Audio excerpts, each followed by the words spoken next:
ئەزدان سڵاو خۆشحاڵین لە بەرنمەیەکتری ڕاڤە بە دیدارتان شاد دەبین. تەوەری بەرنمەکەمان دوایین پەرسەندنە سیاسیەکانی ساحەی سیاسیە لە عێراق بە میوانداری کاک عەدنان مەنسوور دەلۆ چاودێری سیاسی. کاک عەدنان خۆشحاڵین و بەخێر بێت. کاک عەدنان ئەوەی کە لە هەلومەرجی سیاسی عێراقی خوێنینەوە لەگەڵ وەرزی گەرمای تاقەت بڕوکێنە عێراق دۆخە سیاسیەکەشی جۆرە لە جۆرەکان گەڕگرتووە و هەلومەرجی سیاسی لە عێراق بە تەنگەشەیەکی سەخت هاتیە پەڕێ بە تایبەتیش لە بابەتی ئەگەری هەڵبژاردن و نەکردنی و ئەو مزایەدە سیاسیانەی کە بەشێ لە هێز و لایەنە سیاسیەکان بە تایبەتی لە ناوەڕاست و باشووری عێراق بەرامبەر بە یەکترەیکەن و زیاتر زاڵبوونی ژینگەی مەزهەبگەری و میلیشیایی لە عێراقا و جۆرە لە جۆرەکان نمایشی میلیشیاکان لە شەقامەکانی بەغدادا دۆخێکەیە لە عێراق شایانی ئەوەیە قسەی لەسەر کرێ گفتوگۆ بکرێ لە ڕەهەند و ڕوانگە جیاوازەکانی بدوێن و شیان بکەینەوە. خۆشحاڵین جەنابەت وەکو کەسێک کە ئاشنایی زۆر لەگەڵ کاروباری عێراق و بە تایبەتی پرسی کورد لە ناوچەی مادی 140 ناوچە کوردستانیەکان لەگەڵ بەغدادا هەیە گفتوگوێم تەورە بکەین ئەگەر بۆ دەست پێ بکەین کە دوایین تەنگەشە سیاسیەکانی عێراق و نمایشی میلیشیا شیعەکان لە شەقامەکانی بەغداد و ئەگەرەکانی بەردەم هەڵبژاردن بەرەو کوێ ڕۆن یان خوێنەوەی جەنابەت بۆ ئەم دوو خەتازەی عێراق چییە؟ پێشەکی زۆر سپاس بۆ تەلەڤیزیۆنی سلێمانی بۆ میوانداریە و هەروەها سڵاو و ڕێز بەیە بۆ بیسەران و بینەرانی تەلەڤیزیۆنی سلێمانی. دەربارەی پرسیارەکەت ئەتوانم ئەمڕۆ ئەم مەوزوعە بە مەسەلەی عێراق و دۆخی عێراق و مەسەلەی هەڵبژاردن دابەش بکرێ بە سەر دوو تەوەرە. تەوەری یەکەمیان جانبی یەکەمیان ئەوەیە مەسەلەیەک هەیە ئێستا کە لە عێراق مەسەلەی شتێکی پێڵێن مقاومە. ئەو مقاومەیە هەموو کەسەزانێ لە کوێوە دامەکرێ و مەسەلەکە چییە و بۆ کوێڕۆ.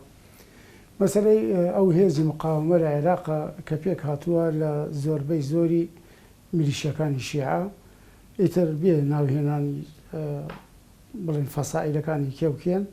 ئەوان لە عێراق هەوڵ ئەدەن لە عێراق هەڵبژاردن نەکرێت. هەڵبژاردن نەکرێت بۆ گەرەکیانە حکوومەتێکی بڵێن تەواری یا لەسەر مەسەل وەکو ئەوەی یەمەن کە ئێستا لە یەمەن حکومەکرێ گەرەکیانە مەسەلەی حکمی ویلایەتی فەقیه لە تەهرانەوە دەست پێ بکە بە مرورن بە عێراق بە سووریا بە لوبنان تا ئاگاتە یەمەن. ئێستا کە ئەوان لە خاڵی یەکەمیانەوە مەسەلەن لە تەهران ئەو شتە دەستی پێ کردووە حکمی مقاومەت هەیە لە یعنی ئەوەی کە موسەیترە لە تەهران خۆتەزانی ویلایەت فەقیه لە یەمەن ئەوە ثابت بووە و گەرەکیانە ئێستا کەشماوە لەسەر عێراق و لەسەر سووریا و لوبنان ئەو شوێنانەش عینی حکمی ویلایەتی فەقیه تیا بەرقەرار بکرێت. ئەمە بەنسبەت خواست و ئاواتی میلیشیاکانی شیعەیە و یان مەصدەری قەراریانە ئەوە یەک. دوو جانبێکی تر هەیە مەسەلەن جانبی ئەمریکی هەیە لە عێراق ئەوێ عێراق ئەوێ ئەمریکای ئەوێ لە عێراق هەڵبژاردنیە بکرێت بە هۆی ئەو هەڵبژاردنەوە خەڵکانێکی وەکو میلیشیاکانی شیعە ئەوانەیە کە تا ئێستاکە جونگی دەسەڵاتیان کردەوە بەدەستەوە ئەوان ئاوت بکەن و خەڵکانێکی ئەلمانی و خەڵکانێکی دیموکرات خواز بێنە دەسەڵات و عێراقێکی بەهێز دروست بکرێ. ئەمە بەنسبەت ئەمریکیەکانەوە ئەمە هینیان هەدەفیانە. جا لێرەدا ئەوە لەبیر نەکەین کە واقعی عێراق هەردوو بڵێن هەردوو جەمسەرەکە بە هەڵا خوێنرێتەوە خوێندنەوەی هەڵەی لەسەر هەیە. مەسەڵەن ئەگەر بێت و تەماشای بکەین مەسەلەی ئەمریکا بێوێت ئەمڕۆ لە عێراق میلیشیا ئاوت بکات و خەڵکانێک بێنێتە سەر حکوم کە دیموکراسی ئەوانە بن ئەوە زۆر بە زەحمەت لێرەدا پێت ئەڵێم ئەمە مەسەلەی ئەمریکا لەمەدا هەڵەیە. بەڵام مەسەلەی ئێرانیش هەمان شت هەڵەیە کە بتوانێت ئیمپراتۆرێتێکی ویلایەتی فەقیه دروست بکات لە مەنتیقەکە چونکو خەڵکی عێراق بە تەجروبەی لە دوای پرۆسی ئازادی عێراقەوە 2023 تاکو ئێستاکە خەڵکی عێراق معاناتێکی زۆری بینی بەدەست ئەحزابی ئیسلامی و دینی و یعنی مەبەستم ئیسلام نییەوە نەما مەبەستم ئەو حرەکاتە ئیسلامیانەیە کە بە پێڵێن ئیسلامی سیاسی خەڵکی عێراق زەرەر و زیانێکی زۆری بینی خەڵک تووشی ینی تووشی وەزعێکی زۆر خراپ بووە بە هەمووشی بە نەتیجەی ئەو ئیسلامی سیاسیە بۆیە وەکو قاعدەی جەماوەری عێراق دژ بە ئیسلامی سیاسین و لەگەڵ دیموکراتیەتان بەڵام واقعی عێراقیش ئەوەیە ئەمڕۆ لە عێراق بدەیان بگرە سەدان فەسائلی میلیشیات سەیطرەی کردووە بەسەر واقعی عێراقدا لە هەموو شار و شارۆچکەکانی عێراق ئەمەش لێرەدا پێویستی بە چارەسەرکردنە و دایسا چینە سەر چارەسەرکردنەکە. بەڵێ کاگادنان ئەوەی کە بەڕێزت باست کرد کە جەبهەی مەقاومە و بەستنەوەی دۆخی عێراق بە ئێران و سووریا و لوبناان و ئەو گۆڕانکارانی کە ناوچەکەی گرتووەتەوە ئەگە تەماشا بکەین هەرێکی لە دەوڵەتان ئەم ناوچەیە ئەجندایەکی تایبەتیان بۆ عێراق هەیە یعنی ئەگەر تەماشا بکەین ینی ڕەنگە دوایین ئەجندای عێراقیەکان بێت کە هەر بۆیش ئەجندای عێراقیەکان ئەجندایەکی سەرکەوتوو نییە و خواستی عێراقێکی بەهێز ئەوەی کە بەڕێزە لە بەشی دۆمە باست کە عێراقێکی دیموکرات و کراوە باستێکی زۆر لەبار چووە بە حکمەوەی کە زۆرترین تەدەخول زۆرترین دەزوەردان و زۆرترین ئەجندای هەرێمی و نێودەوڵەتی هەیە بۆ عێراق لەسەر ئاسی ناوچەکە تورکیا و قەتەر و ئێران و زۆر دەوڵەتی تر پرۆژیان بۆ بەڕێوەبردنی عێراق هەیە لەسەر ئاسی نێودەوڵەتی ئەمریکا و رووسیا و ڕەنگە وڵاتی چین و بەریتانیاش ئەوانش بۆ خۆیان ئەجندای تایبەتیان هەیە خوێنەوەی تۆ چیە بۆی کە عێراق لە دوای 2023ەوە کە پرۆسەیەک ناونەرا پرۆسی ئازادی عێراق بەڵام عێراق بەرەو ئازادی نەچووە بەرەو ئەوە نەچووە کە کرانەوە بەخۆیەوە ببینێ حکمی قانون لە خۆی بگرێ و قۆناغ بە قۆناغ بتوانێت هەوڵ بات ئەو برینانەی کە لە زەمەنی بەعسا لە جەستەی عێراقیەکانە دروست کرا و قوڵ کرایەوە لە دوای 2023 جارێکی تر بە ناوی ئەوەی کە دەرفەتێکی نوێ هەیە گۆڕانکاری هەیە گۆڕان لە سیستەمی حکوما هەیە و هیوا و ئایندە هەیە بە عێراقێکی یەکگرت و عێراقێکی بەهێز عێراقێکی دیموکرات عێراقێکی پەرلەمانی عێراقێکتیایە مرۆڤ ڕێز لە کەرامەتی بژیرێت و عێراقیەکان هەست بە عێراقی بوونی خۆیان بکەن لە کاتی ئێستاە مەویستبوونێک نییە سەبارەت بەم عێراقە بەهێزە. من حەزەکەم ئاماژە بە یەک خاڵ بکەم ئەبێ بگەڕینەوە بۆ مەسەلەن ئایا مەسەلەن وەزعی عێراق و ناوچەکە بۆ بەم دۆخەدا تێپەڕی بگرە لە ساڵی هەشت ینی لە کاتی هێرشکردنی عێراق بۆ سەر کوێیت تا کاتی ڕوخانی ڕژێم ینی ئەوانە یەک بە دوای یەک ئەم حەدەسانە دێت ئەبێ هەموو شتێک هۆکاری هەبێت. من پێش ئەمانە مەسەن عێراق بۆ بۆم دۆخەدا تێپەڕی ناوچەکە بۆ دۆخەدا تێپەڕی و ئەبێ تۆ بڕۆی بۆ مەسەلە سەرێکی ئەم وەزعە قۆناغ مەرحەلە بڕین ئەبێ عێراق تێپەڕێ و ئەو کەسانش ئەم قەرارەیاندا و ئەم بڕیاریاندا و ئەم پیلانیان داناوە خۆیان ئەزانن مەسەلەن ساڵی پار ئەم کاتە چی ڕوئەدا شتەکە بێبەرنامە نی بێ بەرنامەیە. مەسەلەن بۆ نمونە ئەمە خەڵکی ئێستاکە کە ئەوانی شۆفەکانی سیاسین باسی سیاسەتەکەن دەکەن یەکەم شت دێن لەسەر خاڵ قسەکەن دێنە سەر ئەوەی عێراق ئێران دوو جەبهەدانن ئێران ئەمریکا کاکەگیان ئەبێ خەڵک ئەوە تێبگا ئێران ئەو قووەتە نییە کە بەرامبەر ئەمریکا بوێسێ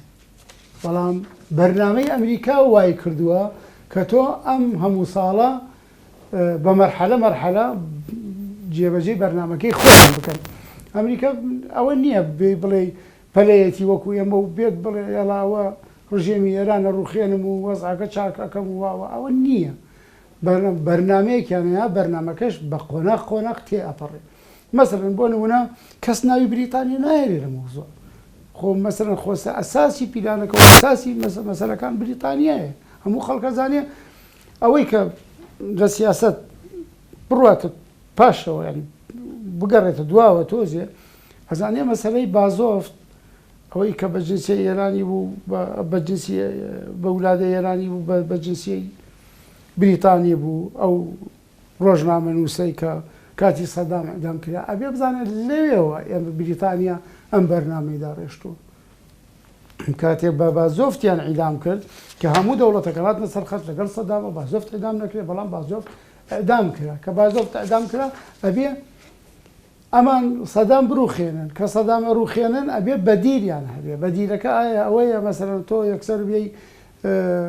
بەدیرەکەی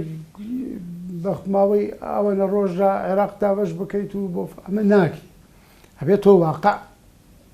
دراسەتێکی واقعیانە بکەن بۆ منتیقەکە بۆیە لەو کاتەوە مەسەلەی عێراق دەستی پێی کرد بە ڕوخانی ڕژیم کە دوای ڕوخانی ڕژیم دەست پێکرا اینجا هەستان خەڵکێکی ئێستاکە مەسەڵەن باس لە جادە بیستین ئەمریکا سقەی لەسەر نییە ئەمریکا کوردی ڕوخاندووە ئەمریکا وای کردووەڵانی کردووە کاکە وەرە فەرمو من پرسیار لە جەنابەتەکە تاکو ئێستاکە ئەگەر بێنە بای مەوزوعی کورد جارێکان بۆ یەک جانبی دوای سەرچ لەسەر مەسەلەی جنوب و وەسەط بێن سەر کورد خەڵکێک زۆر پرسیاری ئەوکاڵێ ئەمریکا خیانەتی لە کورد کردووە فەرموو کاکەگیان خیانەتی ئەمریکا چی بووە لە کورد تاکو ئێستاکە لەو ڕۆژەوە کە کورد نیڵانی مسەلحەکە یان خەباتی چەکداریەکە یان خەباتی سیاسیەکە یعنی بۆ نمونە خەڵک نمونەیەوە دیانتەوەڵێ لە 75 ئەمریکا کوردی ڕوخان کاکەگیان وانی ئەسڵەن ڕەتی ئەمریکا نیە لە مۆزوع لە ساڵی 1975 کە نسکۆی جەزائیر بوو موامرەیەکی خلی دووەلی بوو بینی جەزائیر و عێراق و ئەوەی هاواری بۆ مدیان لەگەڵ شای ئێران ئەو کات کورد تەعاملی لەگەڵ وەسیتە کرد لەگەڵ ئەمریکا ناکرد کورد ئەو کاتە حیاتی ئەمریکا قەزەی کوردی بە قەزەیەکی سیاسی نەناساندە بوو قەزەی کوردی بە قەزەیەکی ئینسانی ناساندە بوو ناسەبارەت بۆ چەنە دۆخەمان بەرنامەکەمان تەورەکە ڕێکوتنامە جەزائیر نییە بەڵام هیچ ڕووداوێک لە دوای جەنگی جیهانی دووەمەوە بەبێ دەستخۆشانەی ئەمریکا بەبێ ڕەزامەندی ئەمریکا و ڕۆپی سەوزی ئەمریکا نەکراوە بەڵام لەگەڵتان بەڵام ئەمە ئەمریکا ناخاتە جێگەی ئیتیهام ئەگەر وا وایە خۆقیادەی کوردی یەکجە بە هەموو شێوەیەک تەعاملی لەگەڵ خۆی ئەمریکا بڕێوە ئەمریکا جێگەی سقەنیە وایە بەڵام خۆی حەقیقەتەکان وانە بۆی باشە ئەمریکا چ مەجبور بوو مەسەن لەگەڵ فەرەنسا بڕین کە ئینیە کرد فەرەنسا و لەگەڵ ئەمریکا و لەگەڵ بریتانیا و بتوان قەراری 688 بدەن کە ناوچەی ئارام بە هێڵی 36 دروست بکەن بۆ منتەقە دوای ئەوە نەوێستن بەوەشەوە کیانێکی کوردی سیاسی دروست بکرێت ئەمریکا چ مەجبورە ئێستاکە وایە دێت مەسەلەی یەکخستنەوەی هێزی پێشمەرگە و تەسلیح و تەدریب و ئەوانە ئەکە بۆ کورد خۆ ئەگەر ئەمریکا مەبەستی کورد بێ و هەر لەبێ هەر لە ئەساس هاوشتە ناکە ئەوە خاڵێکە مەسەلەی دێنەوە سەر مەسەلەی عێراق وەکوتم ئێستاکە لە عێراق کێ حکومەکە ئێران یعنی واقع حاڵە سیادە نییە لە عێراق ڕئیس وزەرا نییە لە عێراق هیچ شتێک نییە لە عێراق ئەوەی کە هاوریاوە دانراوە ئەمانە هین تحکمی پێکە ئێران تحکمی پێکە ئەویش بە ئەرزی واقع وایە مەسەلەی ئێستاکە تۆڵی مەسەلەن لە ئەرزی واقع وایە بەڵام ئەمریکا لە پشتپەردە غێر پلانی بێ و کازمی دانا بێ و غێر بەرنامەی بێ ئەوە ئێمە لی نازانین بەس ئەوەی دێزانین کە ئەمڕۆ شت نییە بێ ئێران لە عێراق بکرێت کاڵێم عێراق مەبەستم تەنها خوار و ناوەڕاست و ڕۆژاوای عێراقە نەک بە کوردستان نیە هیچ دەستێکی ئەمریکا ناگاتەنە هەولێر و نەدووەکو ڕەنگە جاران دەستیان بەڵام لە هەرێمی کوردستان بەعام ئێستاکەش بەعام تقریبا ئێران ئەو دەستەیە نییە بەڵام ئێران زۆر هەوڵی دەبێت ناو ئەو دەستەوە نەیتوانین ئەوە یەک ناتوان بچمە ناو تەفاسیری ئەو مۆزوع ئەوە مەسئلەی ئێران یعنی تۆ خەڵک هەیە ئێستا کە تا باسەکەڵێ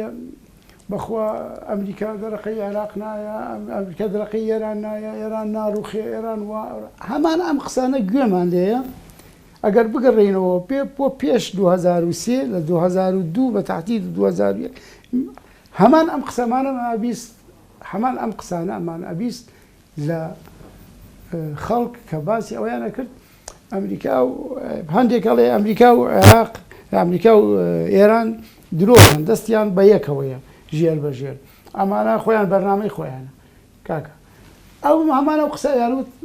سەدام خۆی پیاوی ئەمریکایە نایڕوخێنێ وایە یان یانوت سەدام خاوەنی هێزە وایە ساڵێن ئێران خۆتاوێتە خاوەنی ئەتۆمی و شتێ ئەم مەوزوع ئەمریکا بێوێ شتێ لە منتەقە بکە ئەکرێت ئەنجاش من ئەمە وەکو هین باسی بۆ دەکەم وەکو وعد ئەمریکا پێتەڵێم ئەو ئێران ئەو هێزە نییە بەرامبەر ئەمریکا بێت. کاگادنان سەبارەت بە دۆخی عێراق ینی هەز ناکەی ئیرادێکی ناوخۆیی لە دوای 2023 و بانگەشەوەی بۆ ئەکرد کە هەوڵە درێ عێراقێکی نوێ بینا بکرێتەوە بە تایبەتی لەلایەن تەرەفی شیعەوە و دواتریش کە سونە بایکۆتی پرۆسی سیاسی عێراقی شکان و هاتەوە ناو معادلەی سیاسی بە ئومێدیەوەی کە عێراق بینا بکرێتەوە. هەز ناکەی بە جۆر لە جۆرەکان ئەو ئیرادەی کە لە 2023 و 4 و 5 و 6 هەبوو ئەو جۆرە هەوڵە یان هەندێک گەر بۆ نمونە لە ئاسە گشتێکەشان نەبێ هەندێک هەوڵ هەبوو لەسەر ئاسی معارەزە بە هێزە کوردەکانەوە بە هێزە سونیەکانەوە بە هێزە شیعەکانەوە بۆ بیناکردنەوەی عێراقێک بە تەوافق و تەوازن و هاوسەنجی بەڕێوە ببرێت لە کاتی ئێستا دوای 17 ساڵ لە پرۆسی ئازادی هەز ناکەی کە ئەو ئیرادەیە بە جۆر لە جۆرەکان تێکشکا بێت. هەر هەمان شتەگەڕینەوە بۆ دواوە ساڵی 1990 کە عێراق دروست کرا مەقولەیەک هێڵێ ما بني على باطل فهو باطل. دروستکردنی عێراق لە ساڵ 1990 و لەسەر حەساب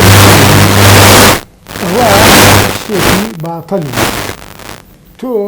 ئەمڕۆ نەک ناتوانانی عێراق دروست بێت 100 ساڵی تر 200 ساڵی تر عێراق بە یەکپارچەیی دروست نابێتەوە ئیلا بەشەر بەمەرجێک هەموو خواست و ویستی خەڵکی عێراق بێبەدی هەرکەو بەجیا ئەو کاتە بە شتێکی اختیاری تۆ توانی اختیارکەیت. بۆ نمونە کورد ئێستاکە عێراق وەکو سویدی لێ بکە سوید ئێستاکە حقوق و واجبات هەیە وایە هەموو کەس هاوڵاتیە کەس فەرقی لەگەڵ کەسێکی ترا نییە قەومیات و ئەقوام و مەزاحب زۆرە بەڵام کەس ئیشی پێ ناکە هەر هەموو هاوڵاتیەک مافی خۆی هەیە و ئەرکی خۆی هەیە. عێراق وەکو ئەوەی لێ بکە ئستقرار ناکە بۆ چونکو شتێک هەیە لە داخلی ئینسانە مەسئلەی ژیان نییە تەنها ئەوەی تۆ ئستەخۆ خەڵکی ئێرلندا لە بریتانیا ئایا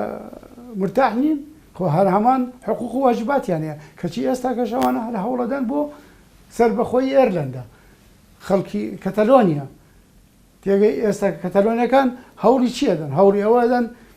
مەسەلەی خۆ لە ئیسپانیا خۆشگوزرانی ترین ژیانی مرۆڤ لێ خۆشگوزرانی جوانترین خۆشگوزرانی هەیە کەچی کەتەلۆنیەکان بۆ ئەمە شتێک هەیە پێڵێن ئەلکەرامە القەومی ینی کەرامەتی نەتەوەی ئەو کەرامەتی نەتەوەیە ئێستا کە 100 ساڵی تر 1000 ساڵی تر هەموو مافەکانت بە جوانی پێت بدرێت بەڵام کە تۆ ئازاد نەبیت لەوەی کە دەوڵەتی خۆت هەبی کابرا خەرج تەماشای تەلەڤیزیۆنەکە لە عێراق تەلەڤیزیۆنەکرێ مەسەلەن یاری تۆپانە تەماشاکەی من کوردێکم کردێتە هەموو شتێک فەوز بەناوی عەرەبەوە ئەیکە منێکی کورد پێم ناخۆشەڵامی باشەکەی هەڵبژاردەی خۆم بێت و منیش هەڵبژاردەکەم بەشداری بکە و چەپڵەی بۆ لێ بم. ئەمانە شت هەیە مەسەلەی ڕەبتی بە خۆشگوزرانی ئەوانەوە نییە ڕەبتی بە کەرامەتی ئینسان و نەتەوەکەتەوە هەیە بۆیە 100 ساڵی تر عێراق جوانترین شێوە ڕێکی بخەن ئەو کێشەیە هەر ئەمێنێ لەبەر بەڵام لە کاتێکدا مەسەر حتا شیعەکانیش هێستا کە مەسەن لە کاتی سەدام خۆ ئەوانەی پاسەوانی سەدام بوون ئەوانەی باسی قیادەکانی ناکەم ئەوانەی کە تەنفیزی واجبات سەدامیان کرد لە 185 شیعە بوو هەمومان نەزانین جێشی عێراقی لە 185 شیعە بوو ئەوانەی مشارەکاتی فعالیت و شتی سەدامیانە کرد بەڵام کە مەنع کرابوون لە مەسەلەن بڵێن هینی مەراسیمی خۆیان لە عاشورا و لە محەڕەم و لەوانە ئەگەر سەدام یەکی تاجێکیش بخا بەسەریان فایدەی ناکرد لەبەر ئەوەی ئەبێ ئەوان ئەو شتەلایەنە جێبەجێ بکرێ وەکو کورد کە ئێمەش میلی سەر بەخۆیەکەین ئەبێ جێبەجێ بکرێت ئێستا عێراق دابەش بکرێت مەسەلەن بۆ سەر سێ وڵات یان چوار یان هەرچەند بەپێ ئەو شتە دانرێت کورد ئەو کات بە ئازادی خۆی ئەگەر بێوێ یەکگرتنەوەی عێراق ئەبێ پاش دابەشکردنی عێراق ئەبێ عێراق دابەش بکرێت هەموو کەسێک مافی خۆی وەربگرێ ئەو کات بڵێ بە اتحادێکی اختیاری من گەرەکمە بگەڕێمەوە لە ئاگەڵ عێراقا و باسی ئەو شتانە بکرێت بەڵام پێش ئەوە کە ئێستاکە حاڵ حازر ئەبێ کەس بیری ئەوە نەکاتەوە عێراق یەکگرتو بە حیاتی نابێت عێراق لە ژیانی بە یەکگرتووی نابێت کاک عەدنان هەر لە بابەتی ئەم یەکگرتوو نەبوون و پەرتەوازیی کە لە عێراق هەیە ئێستەی مەکە لە بەردەم هەڵبژاردننی گشتیان لە عێراقا هەڵبژاردن بۆ جوان نێنەرانی عێراق دووبارە هەز ناکەی ئەم هەڵبژاردنەش کراوەتە کارتێکی سیاسی و گەمەیەکتری مەسەبی و بە زۆر لە جۆرەکان لە ڕێگەی هەڵبژاردنەوە بە تایبەتی لە ناوەڕاست و باشووری عێراقەوە گەمە بە چارەنووسی ئینسانەکانەکرێ و هەڵبژاردن ئەوەندەی کارتێکە بۆی کە بەشە لە هێز ولایەنە سیاسیەکان تموحە سیاسی و حیزبەکانی خۆیان بەدی بێنن ئەوەندەی بۆتە کارتێک بەدەست میلیشیاکانەوە کە لەسەر شەقامەکانی بەغداد و شارەکانی تری ناوەڕاست و باشووری عێراق موزایەدە بکەن نمایش بکەن خۆیان پیشان بن هێز پیشان بن هەڵبژاردن مەفهومێکی مەدەنی و مەفهومێکی دیموکراسیانە و ئالێتێک نەبێت بۆ دەستا و دەستکردنی دەسەڵات و گۆڕینی دەسەڵات و نوێبوونەوەی پرۆسەی سیاسی هەز ناکەی لە عێراق هەڵبژاردنیش بە زۆر لە جۆرەکان بەلا ڕێدا براوە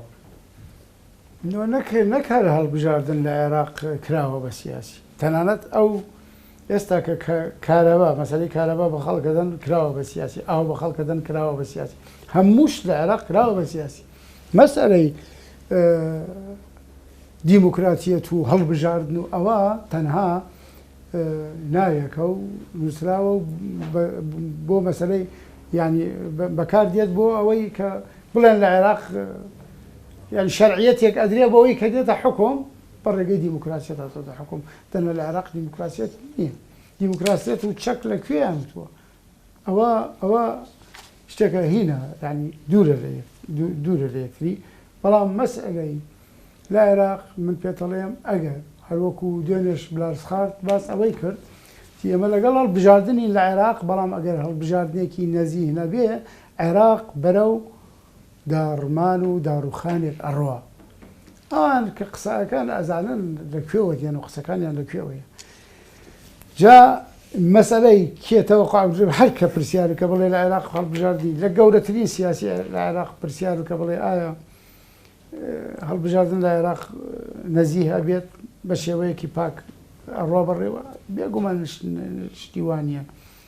ئیران کە نەتایجەکانی دیارە کە هەڵبژاردن نەزیه نەبوو واتە هەمان دەسەڵات هەمان حکوم هەمان ئەوە تۆ نابێ ئەوە تۆ فەرمو ئێستا کە مەسەلەن سائیرون فلان فتح هەر کە یێتە حکوم خۆ ڕاستە مەسەلەن ئەم جارە ناوی فلان نییە خۆ ناوێکی ترە بەڵام لەسەر هەمان نەهێژڕێ ئەکا و ڕێگەکانیش وەکۆڵێ کل طرق تؤدي إلى روما ئێمەش ئەزانین هەموو ئەو ملیشیانە کە کەم نین ئەمڕۆ لە عێراق چونکو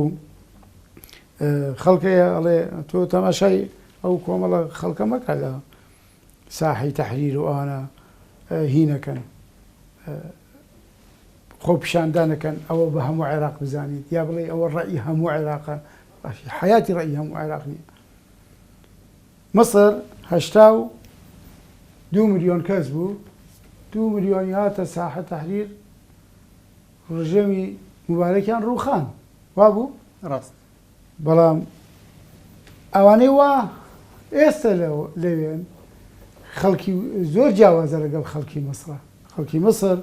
هەمووی چەکدار نەبوو عێراق ئێستا هەمووی چەکدارە ماڵم گەرەکە ئێستاکە لە عێراق لە ئەقسا نقطەی لە جنوبی عێراق ماڵم گەرەکە ئێستاکە لە تا ئەگاتە ئەدنا نقطە لە شیمال وەسەط العێراق کە ماڵێکی حەجی شعبیتیانە بێ خەڵکی حەجیتیانە بێ خەڵکی چەکداریتیانە بێ هەمووشی خۆمان نەزانین کاڵێن وەلایەکان دیارن حەشت خەڵک حەش دەکا بە دوو بەشەوە بەڵام من واقعەکەی غێرشت ئەبینم ناتوان بڕۆ بە تەفاسیلی ئەوەکە خۆم ناشرینکەم بۆ هەندێش کاغدان بەرەو کۆتایی بەرنمەکە ڕۆین ئەکەوێت لە کۆتایی بەرنمەکە پێمان بڵێ دۆخی عێراق هیوا بەخش نییە بۆ کوردی هیوا بەخشە